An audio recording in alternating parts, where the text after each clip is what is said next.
और अपनी जिंदगी में बैठा लेगी तो इंशाअल्लाह ये जलसा पूरा कामयाब हो जाएगा, जिंदगी संवर जाएगी। वो शेर देखिएगा मेरे मोहतरम बुजुर्गों के एक इंसान का इंसान से शिकवा क्या है, एक इंसान का इंसान से शिकवा क्या है, आ मेरे पास मेरे भाई झिझकता क्या है। एक इंसान का इंसान से शिकवा क्या है, आ मेरे पास मेरे भाई झिझकता क्या है। आधे चेहरे को दुपट्टा से छुपाना कैसा, आधे चेहरे को, यानी पर्दा के मुतालिक शेर है। मैं तमहीदी बातें नहीं कर रहा हूँ, वक्त को जाहिर नहीं कर रहा हूँ। जो समझने वाले होंगे समझ जाएंगे और जो नहीं समझेंगे वो हमको फोन करके मुझसे पूछ लेंगे या सदर जलसा से पूछ लेंगे, इंशाअल्लाह उनको समझा दिया जाएगा। मेरे कैफ के एक इंसान का इंसान से शिकवा क्या है, आ मेरे पास मेरे भाई झिझकता क्या है। आधे चेहरे को दुपट्टा से छुपाना कैसा, आधे चेहरे को दुपट्टा से छुपाना कैसा, ये है पर्दा। तो फिर इस्लाम का पर्दा क्या है। आज हमारी माँ और बहनें जो पतला दुपट्टा ओढ़ करके चला करती है रोड पर, और कभी कभार आधा चेहरा खोल कर चलती है, कभी बाल फैला करके चलती है। शेर देखेंगे मेरे मोहतरम और मेरी माँ और बहनें के आधे चेहरे को दुपट्टा से छुपाना कैसा, ये है पर्दा।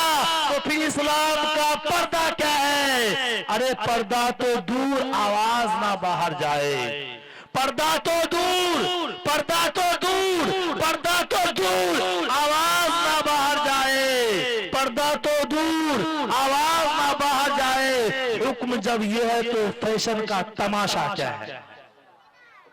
हुक्म जब ये है तो फैशन का तमाशा क्या है। और ये शेर देखिएगा कि अपने शौहर के लिए सिर्फ करो घर में सिंगार। मुफ्ती साहब गुस्सा नहीं है।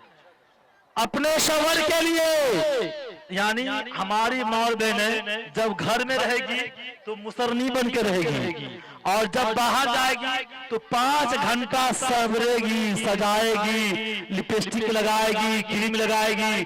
तो मैं उनको ये पैगाम देना चाहूंगा, अपने शौहर के लिए इस्लाम में जो है संवरना जायज है, किसी और के लिए संवरना जायज नहीं है। तो बाजार जाती है कैसे जाती है, घर में कैसे रहती है। मेरा शेर देखिएगा, अगर ये शेर याद हो गया जिंदगी संवर जाएगी, जलसा संवर जाएगा, जलसा कामयाब। तो मेरे मोहतरम देखिएगा, मेरी माँ और बहनें अच्छा लगे तो अपने छोटे भाइयों को दुआओं से नवाजेंगी कि अपने शौहर के लिए सिर्फ करो घर में सिंगार, अपने शौहर के लिए सिर्फ करो घर में सिंगार। फातिमा वालियों बाजार में फिरना क्या है, फातिमा वालियों बाजार में फिरना क्या है। और आप एक खातून का नाम सुने होंगे या न्यूज पे देखे होंगे जिसको सानिया मिर्जा कहा जाता है। मेरे मोहतरम बुजुर्गों, और सानिया मिर्जा कैसे खेल खेलती है तो उसके मुतालिक 4 मिसरा आप सुन लीजिएगा कि कुछ ऐसा प्यार जो हिंदुस्तान से करती, कुछ ऐसा प्यार जो तू हिंदुस्तान से करती, कोई ना रोकता, शादी भी धूमधाम से करती। कुछ ऐसा प्यार जो तू हिंदुस्तान से करती, कोई ना रोकता, शादी भी धूमधाम से करती। अरे शोएब जैसे पड़ोसी का हाथ क्यों थामी, अरे शोएब जैसे पड़ोसी का हाथ क्यों थामी, जो शादी करनी थी तो यूसुफ पठान से करती। मेरे मोहतरम बुजुर्गों, जब ये बात बहुत फैल गई तो किसी ने कह दिया, तो उन्होंने, उनकी माँ ने कहा, यानी यूसुफ पठान की माँ ने कहा एक शेर, और आखिरी शेर है, उसके बाद मैं निहायत अदब व एहतराम के साथ सदर जलसा से गुजारिश करूंगा वो आपके सामने होंगे, चंद मिनट गुफ्तगू होगी, नासिहाना कलाम होगा, उसके बाद दुआएं होगी, दुआ सुनकर जाएंगे। किसी शायर ने कहा है कि जो बात दवा से हो न सकी वो बात दुआ से होती है, जो बात दवा से हो ना सकी, मुफ्ती मिराज साहब, जो बात दवा से हो ना सकी वो बात दुआ से होती है, और जब मुर्शिदे कामिल मिलते हैं तो बात खुदा से होती है। तो मेरे कैफ, तो वो उसकी माँ ने शेर कहा था सानिया मिर्जा के, तो मेरे कैफ इमरान भाई अगर जागे हो तो देखिएगा, अगर वो ऐसी है तो हूँ बहू, अगर वो ऐसी है, अगर वो ऐसी है तो हूँ बहू पसंद नहीं, बहुत ज्यादा उबलता लहू पसंद नहीं। अगर वो ऐसी है, अगर वो ऐसी है, अगर वो ऐसी है तो हूँ बहू पसंद नहीं, बहुत ज्यादा उबलता लहू पसंद नहीं। बड़े ही प्यार से, बड़े ही प्यार से मेरी माँ ने मुझसे कहा, बड़े ही प्यार से, बड़े ही प्यार से मेरी माँ ने मुझसे कहा, बिना दुपट्टा की मुझको बहुत पसंद। मेरे मोहतरम बुजुर्गों, मैं नहायत ही अदब एहतराम के साथ गुजारिश कर रहा हूँ, मैं दावत सुखन दे रहा हूँ एक ऐसे खतीब को जिनका बयान ईमान अफरोज, रूह परवर, दिल नशी, इनकलाब आफरी, पुरमज़, मालूमात अफसा जैसी हसीन गुलदस्तों का एक पैकर हुआ करता है। मैं निहायत एहतराम के साथ सदर जलसा हज़रत मौलाना ज़ैनुल आबिदीन साहब रहमानी से गुजारिश कर रहा हूँ कि डायस पर तशरीफ लाएं और अपने नासिहाना कलमात से नवाजे इस शेर के साथ कि साहबा साहबा खाना बदोशों के हवाले कर दे, साहबा साहबा खाना बदोशों के हवाले कर दे, ये घना पेड़, ये घना पेड़ परिंदों के हवाले कर दे, साहबा साहबा खाना बदोशों के हवाले कर दे, ये घना पेड़ परिंदों के हवाले कर दे। अरे ठंडे मौसम में भी सड़ जाता है बासी खाना, बच गया है तो गरीबों के हवाले। बगैर तमहीद के मैं अपनी गुफ्तगू को शुरू करता हूँ। आप हमेशा मुझे सुनते ही रहते हैं, इसलिए कि मैं आपका बेटा हूँ, आपका भाई हूँ। आपके दरमियान में मैं पैदा हुआ और हमेशा आप ही के दरमियान में रहता हूँ। बराबर मेरी बात सुनते रहते हैं। नाज़िम जलसा का हुक्म हुआ, उनके हुक्म की फरमा बरदारी करने के लिए, इत्तबा के लिए मैं हाजिर खिदमत हो गया हूँ। आप लोगों ने जो आशिकाने नबूवत होने का सबूत दिया है, बस चंद मिनटों में मैं अपनी बात को ख़त्म करूँगा। दुआ करें कि अल्लाह रब्बुल इज़्ज़त मेरी माफ़ी ज़मीर को साफ़ और सुथरी बनाए। नहमदुहु व नसल्ली अला रसूलिहिल करीम, अम्मा बाद। क़ाल अल्लाहु तबारक व तआला फ़िल क़ुरआनिल मजीद वल फ़ुरक़ानिल हमीद, अऊज़ु बिल्लाहि मिनश शैतानिर रजीम, बिस्मिल्लाहिर रहमानिर रहीम, वमा अर्सलनाका इल्ला रहमतल लिल आलमीन। ये जलसा जलसे सीरतुन नबी सल्लल्लाहु अलैहि वसल्लम के नाम से इनेकाद किया गया है। उसी मुनासबत से मैं आप हजरात के सामने एक छोटे से आयत की तिलावत की, वमा अर्सलनाका इल्ला रहमतल लिल आलमीन, जिनको शायर मशरिक अल्लामा इकबाल ने इस तरह फरमाया, आए दुनिया में बहुत पाक व मुकर्रम बनकर, आए दुनिया में बहुत पाक व मुकर्रम बनकर, कोई आया न मगर रहमत आलम बनकर। हजरात गिरामी, हम सब मोहम्मदी हैं, हम उम्मत मोहम्मदिया में पैदा हुए हैं। ये हमारी खुश नसीबी और खुशकिस्मती है। हजरात गिरामी, जब सरकार दो आलम सल्लल्लाहु अलैहि वसल्लम मक्का के सरजमीन पर पैदा हुए तो उस वक्त मक्का का क्या हाल था। जुल्म बर्बरियत, जुल्म तुग़यानी और जहालत की घटा टोप अंधेरा पूरे मुल्क के अंदर छाया हुआ था। ऐसे माहौल में अल्लाह रब्बुल इज़्ज़त ने अपने आयात की तिलावत के लिए, तज़किया नफ्स के लिए और किताब व हिकमत की तालीम के लिए अल्लाह रब्बुल इज़्ज़त ने मक्का के सरजमीन में हजरत मोहम्मद मुस्तफ़ा सल्लल्लाहु अलैहि वसल्लम को पैदा फरमाया।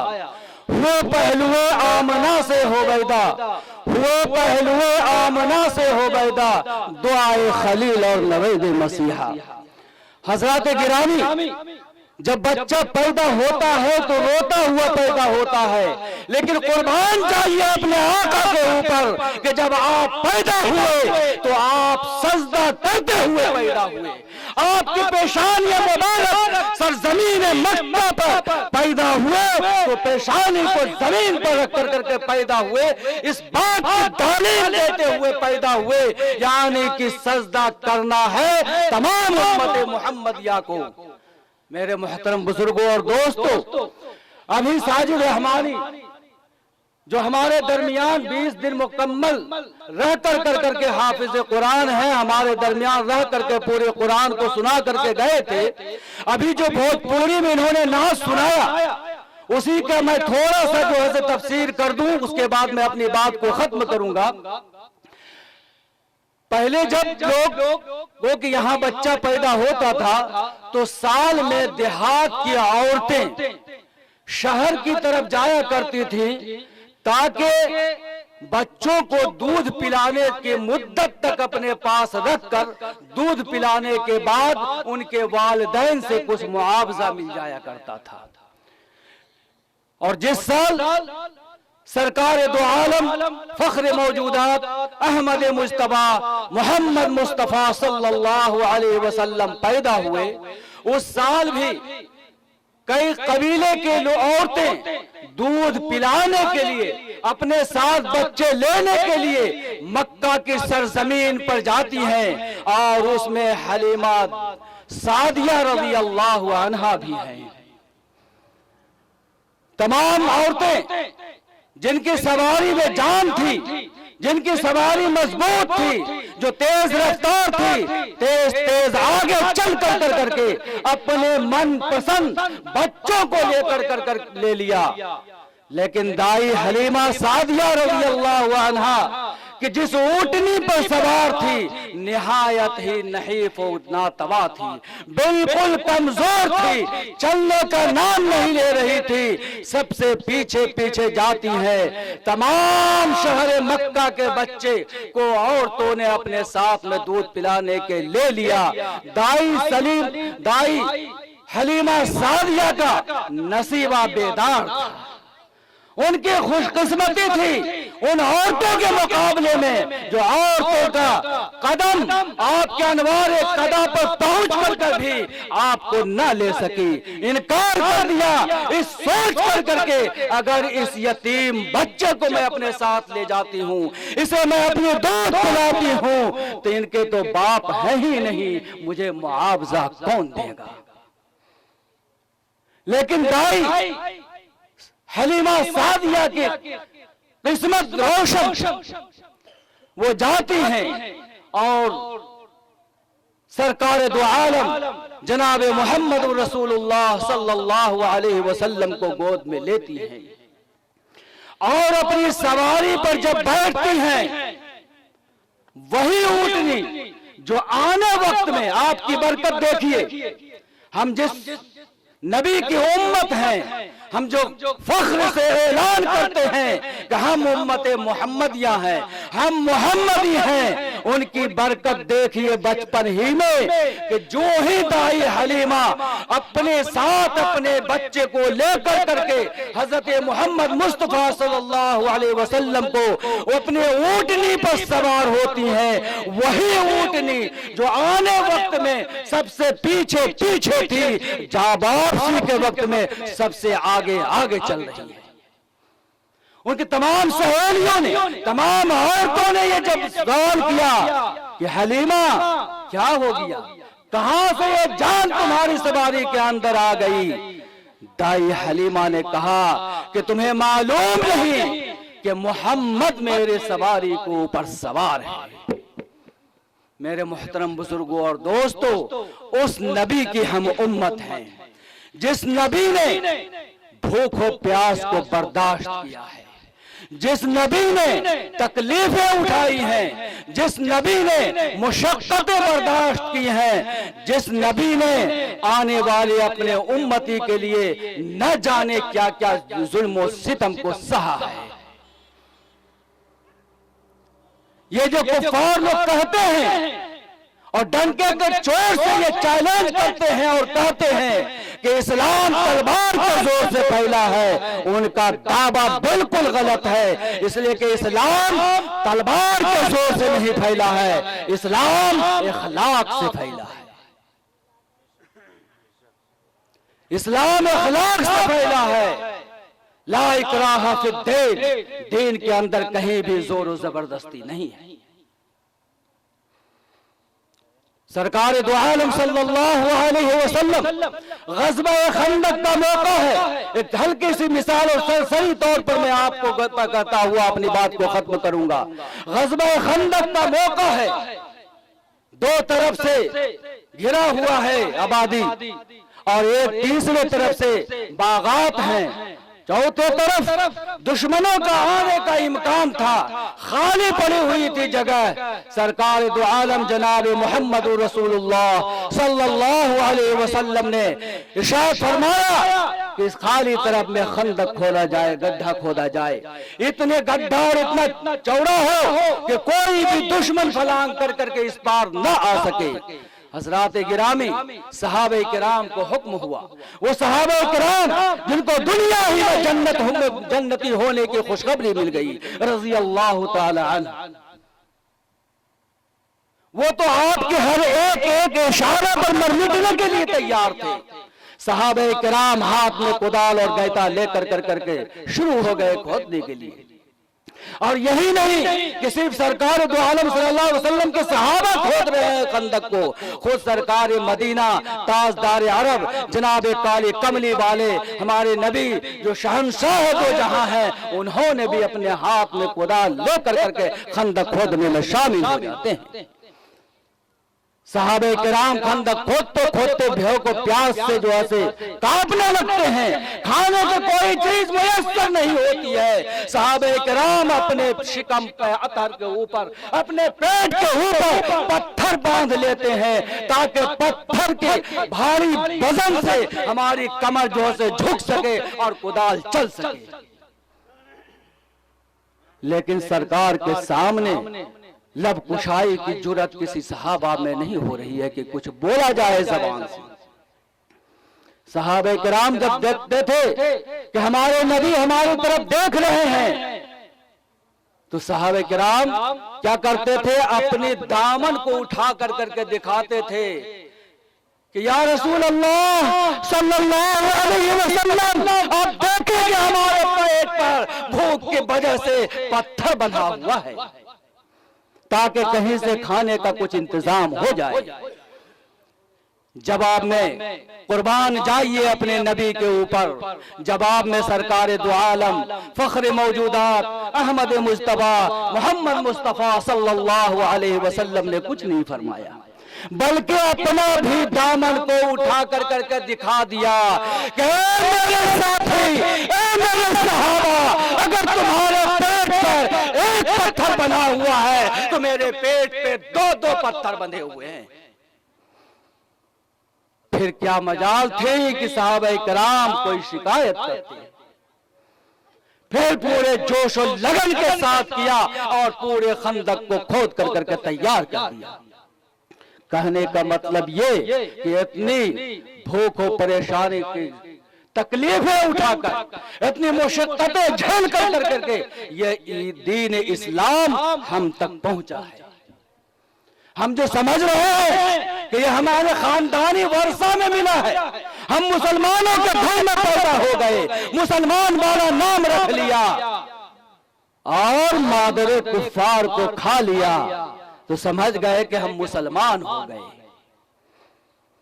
नमाज पढ़ो न पढ़ो, नाम तो है अब्दुल्ला, अब्दुल जब्बार, अब्दुल करीम, अब्दुल सत्तार, अब्दुल रहीम, मुसलमानों वाला नाम है अब्दुल जब्बार कलीमी साहब। मेरे मोहतरम बुजुर्गों और दोस्तों, आज हम यही सोचते हैं कि विरासत में हमें ये दीन ईमान मिला है, खानदानी मुसलमान हैं। मैं आपको एक तालिब इल्म के जमाना का वाकया सुनाऊं।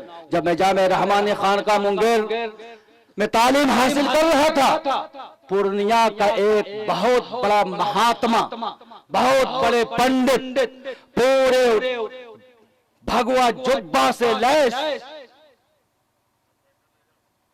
जनाब अमीर शरीयत मौलाना मिन्नतुल्लाह शाह रहमानी रहमतुल्लाह अलैह के खिदमत में हाजिर होते हैं और कहते हैं कि हजरत मुझे कलमा पढ़ा दीजिए, मैं ईमान लाने के लिए आया हूं। बाहर कैफ उनको नहला धुलाकर हजरत रहमतुल्लाह अलैह अपने कपड़ा दे करके पहना करके कलमा पढ़ा करके दीन इस्लाम के ऊपर दाखिल करते हैं।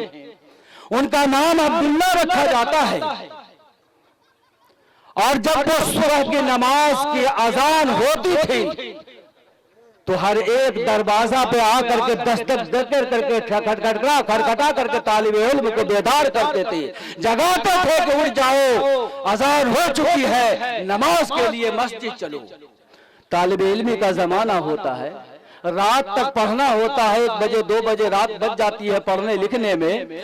2 से 2.5 घंटा मुश्किल से गर्मी के मौसम में सोने के लिए मिलता है, नींद पूरी नहीं होती है। तालिब इल्म है, बच्चे हैं, कमरे के किसी कोने में छुप कर करके मदरसे से कहीं बाहर जाकर के दीवार से टेक लगा करके नींद पूरी करते रहते थे। आकर करके जब नमाज खत्म होती थी वो मुस्लिम अब्दुल्ला आकर के कहता था, अरे हाँ मौलवी साहब, आप लोग नमाज क्यों पढ़िएगा? इसलिए कि आप तो खानदानी मुसलमान हैं ना, हम तो हैं ईमान लाने वाले, हम खानदानी मुसलमान नहीं है, नमाज हम पर फर्ज है, आप लोगों के ऊपर नमाज कहां से फर्ज हो? हजरात गिरामी, एक नामुस्लिम इस तरह से तंज कसता था जो दिल में चुभ जाता था। और जब उनसे पूछा गया राज, मैं खुद पूछा, मैं जामे रहमानी खान का मुंगेर में जब गया था सबसे छोटा मैं ही था। जितने भी बच्चे 500 की तादाद में थे तालिब इल्म, सबसे छोटा मैं था। मेरी उम्र का कोई भी बच्चा उस वक्त दाखिला नहीं लिया था। हज़रात गिरामी, जब मैंने पूछा कि अब्दुल्ला भाई आप ईमान क्यों ले आए, क्या चीज आपने देखा, इस्लाम की क्या खूबी आपने देखी? आप तो बड़े महात्मा थे, बहुत नजराने मिलते होंगे, चढ़ावा मिलता होगा, आप तो बड़े मालदार होंगे, आखिर वजह क्या है ईमान लाने की? उसने जो वजह बताई रोंगटा खड़े होने वाली। कहा कि क्या कहूं, अगर पूछते हो तो मैं कहता हूं, बता देता हूं अपने राज को। मेरी बीवी का इंतकाल हो गया।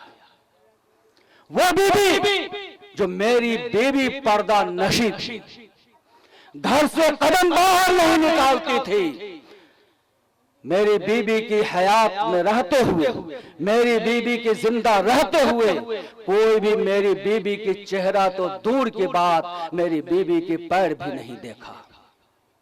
लेकिन मरने के बाद जब अर्थी पर लेटाया गया और उसे आग दी गई तो पूरा जिस्म चलता हुआ लोगों ने और बरहना लंगा देखा। मैं उसी वक्त ठान लिया और मैं ठीक शमशान घाट ही से मैं जामे रहमानी खान का मुंगेर आकर करके ईमान कबूल कर लिया कि इस मजहब से, इस धर्म से बेहतर कोई धर्म हो ही नहीं सकता है कि मरने के बाद भी उसे पर्दे में रखा जाता है, उसे मिट्टी में दफन किया जाता है।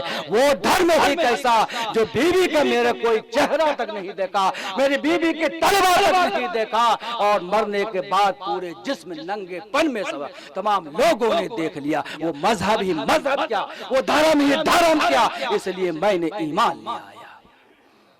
मेरे मोहतरम बुजुर्गों और दोस्तों, ये जो हम सोचते हैं कि खानदानी मुसलमान हैं, बेड़ा पार लग जाएगा, बेड़ा पार लगना रहता तो जिस सरकार की हम उम्मत में पैदा हुए हैं उनकी नमाज माफ होती। जो आप हर को साफ पैदा किए गए थे, आप मासूम पैदा किए गए थे, पूरी जिंदगी आपसे कोई खता नहीं हुई, लेकिन आपकी भी नमाज माफ नहीं थी, तो हम गुनहगारों की नमाज कहां से माफ होगी? अगर हम कामयाब होना चाहते हैं, दोनों जहां में सुरखुरुख होना चाहते हैं, आखिरत में अच्छा से ऊंचा, ऊंचा से ऊंचा मकाम पाना चाहते हैं, तो उसके लिए शर्त है नमाज। कुरान करीम की आयत वला तहनु वला तहज़नु व अंतुमुल आलौना इन कुंतुम मुमिनीन। अल्लाह रब्बुल इज्जत का वादा है कि तुम्हें घबराने की जरूरत नहीं है, तुम्हें गम करने की कोई जरूरत नहीं है, तुम्हें सर बुलंद हो, तुम्हें कामयाब हो। लेकिन आगे जुमला में शर्त लगा दिया व इन कुंतुम मुमिनीन, अगर तुम मोमिन कामिल, अगर तुम मोमिन कामिल हो तो तुम्हें घबराने की जरूरत नहीं है, तुम्हें कोई फिक्र करने की जरूरत नहीं है, तुम्हें गम खाने की जरूरत नहीं है, तुम्हें सर बुलंद होकर कर रहोगे। तुम्हें हर जगह कामयाबी मिलेगी, हर मैदान में कामयाबी मिलेगी, हर महाज में तुम्हें फतहयाबी मिलेगी। जिस तरह से हमारे सहाबा इकराम रिज़वानुल्लाह ताला अलैहिम अजमाइन को मिला करती थी कामयाबी। आज हम क्यों घास मूली की तरह से, गाजर की तरह से कटते जा रहे हैं? हर जगह कत्ले आम हो रहा है, कोई न कोई बहाना लेकर के पीटे जा रहा है। आखिर वजह क्या है? वजह इसकी तलाशने की जरूरत है, और वो वजह है कि हमारे अंदर से ईमान निकलता जा रहा है। हम मोमिन कामिल नहीं हैं, सिर्फ नाम के मुसलमान बाकी रह गए हैं। नाम मेरा ज़ैनुल आबिदीन है, मैं मुसलमान हूं। काम पूछा जाए तो कुछ नहीं। मेरे मोहतरम बुजुर्गों और दोस्तों, अरे सीरत नबी तो वो है जिसके ऊपर बयान करने के लिए दरियाए फसाहत और बलागत से निकलकर असहाबे कलम अरबाबे खिताबत भी जो ऐसे आखिर में हर एक ये कहने पर मजबूर हो गए, बाद अज खुदा तो किस्सा मुख्तसर, मैं क्या उनके सीरत पाक को बयान कर सकता हूँ। मैं एक मामूली इल्म फहम रखने वाला कम तरीन बंदा हूँ। बड़े बड़े उलमाए किराम शायरीन इज़ाम से आप समाप्त कर चुके हैं। हज़रात गिरामी, मैं तो एक मामूली कायदा बगदादी और उर्दू का कायदा पढ़ाने वाला उस्ताद हूँ। यहाँ पर मौजूद उस्ताद तफसीर है, उस्ताद हदीस है, कोई उस्ताद फिक्र है, कोई शहनशाह तरन्नुम है, कोई बुलबुले बाग मदीना है। उनके सामने मेरी क्या हैसियत, चिपद्दी का शोरबा। मैं क्या लबकुशाई की जुर्रत कर सकता हूँ सीरत नबी पर? मैं भी सिर्फ नाज़िम जलसा के हुक्म के तबाह करते हुए और सीरत नबी पर कुछ लबकुशाई करके बरकत हासिल करने के लिए आ गया था। आप तमाम लोगों का आखिर में शुक्रिया कि आप तमाम लोगों ने अपने कीमती वक्त को दिया, इस जलसे को कामयाब बनाया। आप तमाम लोगों को तहे दिल से, दिल के गहराइयों से शुक्रिया और मुबारकबाद। दुआ करे कि अल्लाह रब्बुल इज्जत हम तमाम लोगों को कहने और सुनने से ज्यादा अमल करने की तौफीक अता फरमाए। वमा अलैना इल्लल बलाग।